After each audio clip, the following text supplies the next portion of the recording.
I'm Tony Dearman, the Director of the Bureau of Indian Education. This week, we are at Sherman Indian School in Riverside, California.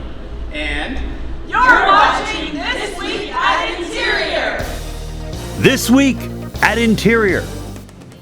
President Biden this week established the Bajnoavjo Ita Cookbeni ancestral footprints of the Grand Canyon National Monument.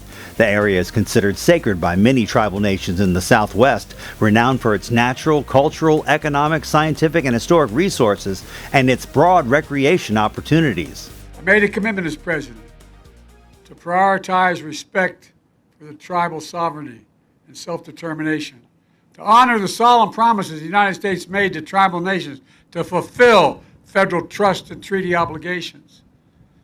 I pledge to keep using all that available authority to protect sacred tribal lands. Secretary Holland and Assistant Secretary for Indian Affairs Brian Newland made their 8th and 9th stops on the road to healing this week in California.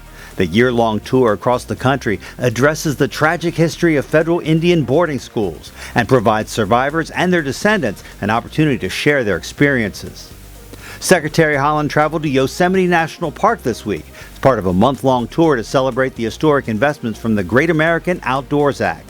The bipartisan law is improving visitor experiences, bolstering climate resilience, and investing in the economy by creating good-paying jobs in our national parks, wildlife refuges, recreation areas, and Bureau of Indian Education funded schools. Interior announced over $44 million from the President's Investing in America agenda this week to meet critical ecosystem resilience, restoration, and environmental planning needs for the National Park Service in fiscal year 2023. Second Gentleman Douglas Emhoff and Assistant Secretary for Fish and Wildlife and Parks Shannon Estenos traveled to Grand Teton National Park in Wyoming to highlight those investments, which will support ongoing efforts to restore habitats, address climate change impacts, and bolster park resources for years to come.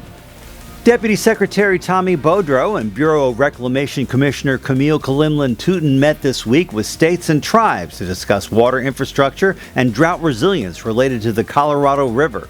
This first ever federal tribal-state partnership will promote information sharing and discussion among the sovereign governments in the basin and part of the department's ongoing commitment to engage with indigenous communities as the next set of guidelines surrounding the Colorado River are developed.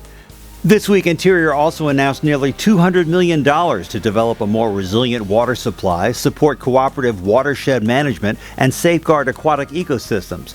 President Biden's Investing in America agenda represents the largest investment in climate resilience in the nation's history and is providing much-needed resources to enhance Western communities' resilience to drought and climate change, including protecting short- and long-term sustainability.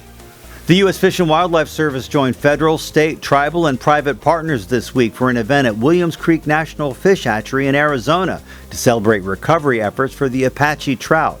The service is proposing the delisting of the fish as endangered under the Endangered Species Act. The event comes as Interior celebrates the 50th anniversary of the passage of the ESA this year. And our social media picture of the week, the red and white Nauset Lighthouse on the Cape Cod National Seashore in Massachusetts. Built in 1877, the Nauset Light is part of Cape Cod's rich nautical history and reminds us of the Cape's strong connection to the sea as it helps fishermen and recreational boaters navigate safely along the shore. Make sure you follow us on Facebook, Instagram, Twitter, and YouTube.